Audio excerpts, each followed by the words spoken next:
Welcome back to the Anxious Tradeswoman podcast, where I, your host, Louise, as a party, share what I've learnt through the years, through the tears, so you don't have to. This is episode 31. Sorry, just to acknowledge that every time the number gets higher and higher, I'm like, oh my God, I've recorded 31 episodes of a podcast that didn't exist 6 months ago. But anyway, so this episode is episode 31. And it's going to be all about stretch goals or growth goals. In the last episode, we talked about the research season. So the research season is something you can do when you're feeling a little bit lost. And if you are feeling a little bit lost, go back and listen to that episode before listening to stretch goals. This episode is sponsored by Jnine, and I'll talk a little bit more about them later on. So stretch goals. It's in the name. Stretch goals, a goal that stretches yourself. It can be in your personal life, your professional life, wherever you want it to be. And this is something that we haven't done before, or doing more of what we are doing now, or going and changing directions entirely. These can be things that feel really uncomfortable.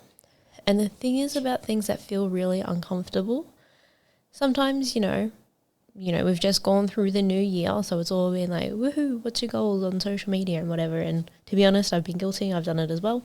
I tried to be really honest about my process. But with these stretch goals, putting them into practice, like saying them out loud, can be like, oh my God, I'm going to exercise 5 times a week. And, going from not exercising at all, or, oh my God, I'm going to be able to run a mile. Why did I even use that? I'm not even in America. But I'm going to be able to run this certain distance. I know nothing about running. Running is not my thing. I'm going to start a business in this. I am going to save up X amount of money. I am going to be able to do this specific task at work that is like super high, or I'm going to do this big project that I've never done before. These kind of stretch goals. The thing is, saying them can feel amazing, like, yeah, I'm going to do this, and we can be like empowered about it. But when it comes to the little steps, the 1% of the time, the step by step to get there, that can be really uncomfortable. And sometimes your brain literally has no idea, no information, no resources on how to get from here to the top of this mountain of this stretch goal that you want to get to. Now, there's like lots and lots of different ways to set goals. There's SMART goals, which is, let me see if I can remember this. SMART goals are specific, SM, measurable, A, achievable, SMART, achievable, SMART, how do you spell it? SMARR, achievable, reasonable? No, there's something else. And then timed for T. Sorry, I just totally butchered that. Forgive myself for the last 30 seconds of that recording. But anyway, so SMART goals. Really, for me, the main thing is to have a plan. Whatever method you follow, whatever, you time it, you set a date, whatever, you have to have the step-by-step to get there. And sometimes you have to recognize that you only have the first step. The first step is to find out what you need to do to get there sometimes. If you haven't come from this research stage where you might have more information on that. So with your goal, you want to make sure that you set it. You can pick a date. You can work backwards from a date, or you can work forwards to a date. So say if it's one that is set for you is, say, getting a qualification. It takes this amount of time to get a qualification. For an apprenticeship, for a trade, 4 years in Australia. I think in the US it might be 5 years, depending on what trade.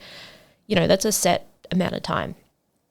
And let's just use that apprenticeship example. Like, it's a massive goal to learn a whole skill, a whole trade, a whole industry, and they give you 4 years to do it. And in your first year, you do a certain amount of things. And then in your second year, and this is a pretty structured way of achieving the goal of being qualified. And there's a process. These are the tasks you need to be able to do in your first year, and then you build on those tasks in your second year, and then you build on them even more in your third year, and you should be doing them all on your own by your fourth year, and then you're qualified.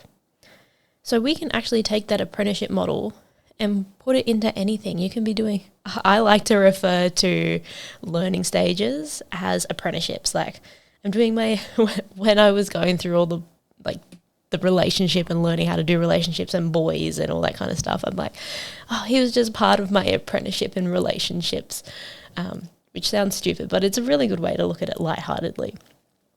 I say I'm doing my apprenticeship in being a business owner, and it just makes it like I'm learning. An apprenticeship is learning, and that's something that I really like to embrace, especially, doing an apprenticeship in mechanical, physically doing it. It's something that I use to take pressure off myself when I'm learning something. When you're starting on this process, you need to make sure you have something that takes the pressure off the process. Otherwise, if there's too much pressure, you don't start, you don't do it, you go and have a nap instead, or you buffer with something, or you forget about it, and you get to the end of the year, you're like, oh, I didn't even do that, let's reset that goal for this year and pretend we're going to do it again. But we are not pretending here. Okay. I probably should have wrote a list and structured this a bit better. But anyway, this is the unstructured part of my life at the moment. So we want to set our goal. We just want to name it. We want to put a title on it. We want to know where we're getting to. Do we want to be qualified? Do we want to get into a different career position? Do we want to move up a level on the management ladder? What is that goal and what does it look like? All right. And then we want to time it somehow. So we can either work backwards and work out what we need to do and by when to get it done by a certain time. So say if you want to achieve a goal of getting into a job position that is different by the end of this year. So say December 2024, you want to be in a different role entirely. And you know what role that is. You can work backwards from that. Okay, to be in this new role by this time, okay, you do the maths. I'm going to need to give this much amount of notice. It's going to take this much amount of time to swap over jobs. You might have to do a qualification to get to the next level. How long is it going to take you to do that qualification? So then when do you need to start that qualification? So you can work backwards from that way. Or you can flip it and say, okay, I eventually want to end up in another job and I know I want it to be soon.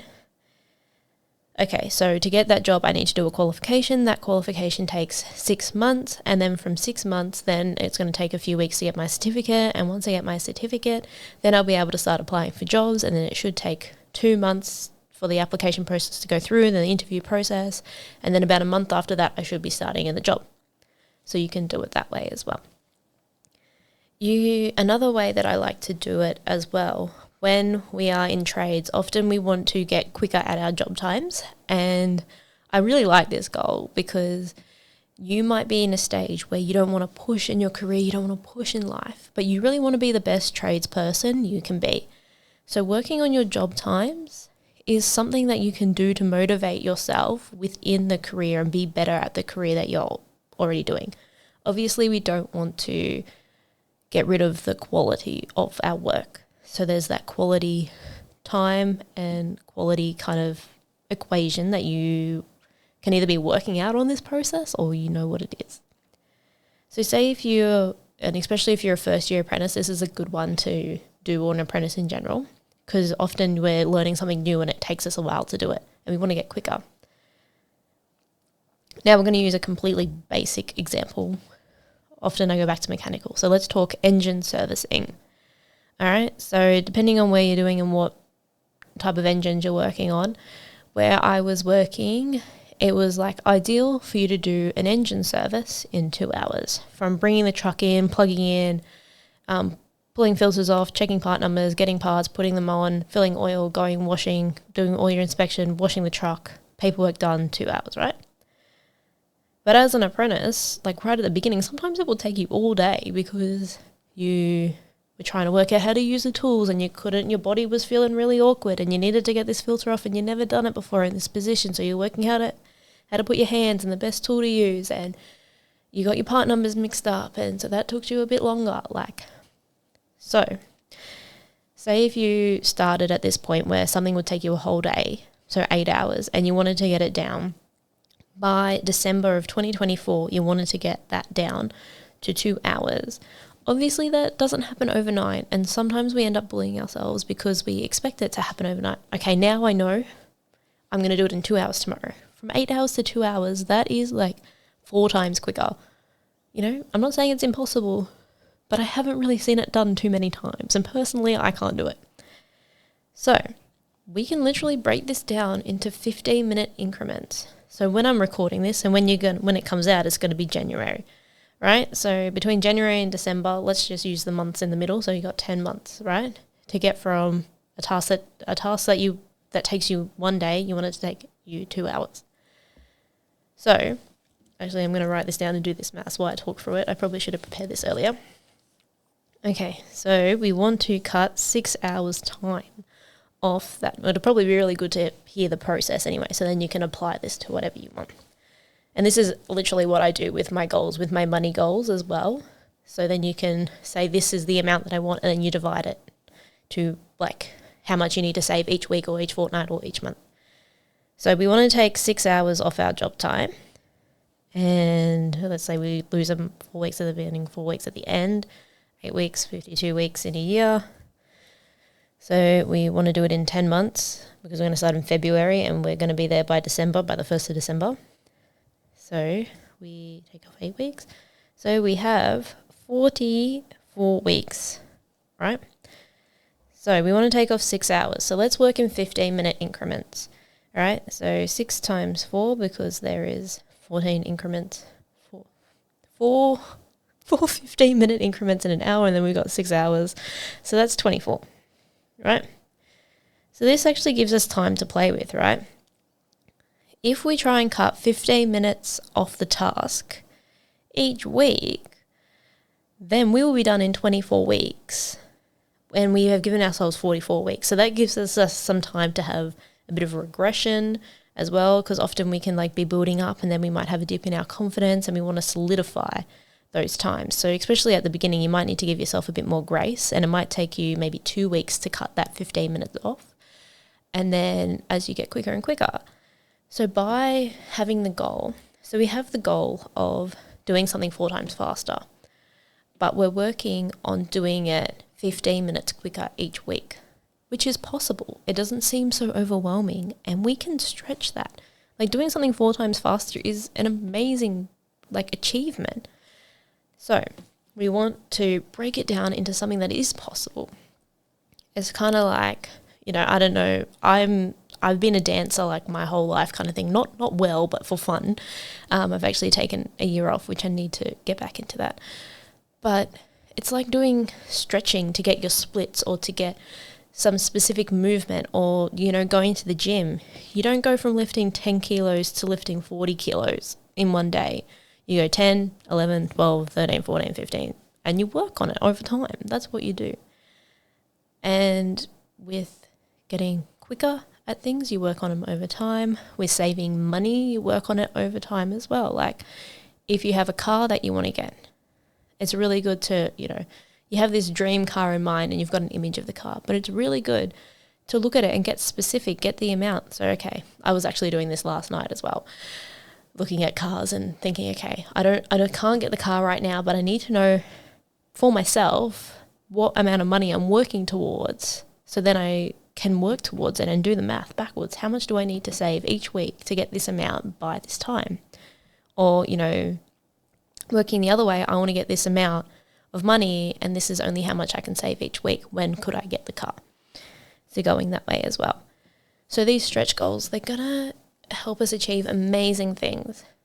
And, you know, doing it in qualifications as well. If you're trying to get a diploma, or if you need to get into uni to do something that you want to do, into university, and you need to tick like 5 or 6 boxes before you get into there because you're a mature age student or you didn't get a score that you needed, then you can break that down into step by step to get to that point, to get that qualification. Without these step-by-step processes that we can create for ourselves, a lot of these goals don't get any momentum because they feel too overwhelming and big. But when you break it down step by step, it is very possible. It can be very simple when you break it down step by step. Like doing something 6 hours quicker than you're doing it now. It seems like how is that even possible? But when we broke it down into, if we make it 15 minutes quicker each week, then in 24 weeks, how much is 24 weeks? How many months is that? That's 6 months. In 6 months, we'll be there. And going into each week with 15 minutes quicker seems reasonable. It doesn't seem overwhelming. And if it does seem overwhelming, then make it 10 minutes quicker. Make it 5 minutes quicker. Make it 2 minutes quicker. If you make something 2 minutes quicker every day, in 30 days, you'll be an hour quicker. I got this 1% concept of Cara Lowenthal and the Unfuck Your Brain podcast, which is something that I reference here I've referenced a few times, but it's the first time I heard of that concept, and it literally blew my mind. I was like, I can achieve anything 1% at a time. And you really can. Okay. Thank you for putting up with this ramble about stretch goals. I'm sorry, I'm coming off holidays. I'm coming out of a depressive episode. So we are letting loose of all expectations and reality of anything that can stop me from putting this podcast out, which is preparing. So I literally just have the titles here and the ideas in my head. And I hope you are getting value out of it. I really enjoy sharing this content, this stuff that I learnt through professional development and making it a bit tradified. Okay, so let's go into this episode sponsor. So this episode sponsor is Jnine. Jnine is a they're an online shop for all your period needs. So your menstrual cycle stuff, you've got your basics, your tampon, your pad. They've got really nice, organic, locally made kind of stuff if you're going that way. They've got all your extra bits and pieces to help you with endo, with PCOS, and comfort items as well. So I do have a discount code for 10% off your first purchase. It's Louise10, and I will put the link in the description of the podcast as well. They are based in Queensland, so if you're Australian, they are local to us. And Jnine, who's the lady who runs the business, is amazing, and she struggles with PCOS and endo herself. So she's pretty much been like, I need a one-stop shop for all of the things that I need, and so does every other menstruating person on the world. So here it is. All right, thank you everyone for listening to this podcast. Please, if you could like and subscribe, share, it would be amazing to get this out to as many people as possible. My stretch goal for the podcast is to get it to 10,000 downloads in 2024. And, it's not just a number to me. It is, I actually have to work out how many people per episode listening it is for that number. But it's about the amount of humans that will get this information in their ears, helping them to achieve what they want to achieve and not letting society's bullshit get in the way. So if you could please subscribe, share to help me achieve my goal, and I would love to help you achieve your goals. So if you're interested in one-on-one coaching and you think I'm the coach for you, please, you can contact me on my Instagram at Louise as a Party Coaching. You can find me on Facebook. You can comment on this podcast and I can contact you. But thank you guys for listening on and coming on this ride with me. I will see you in the next episode.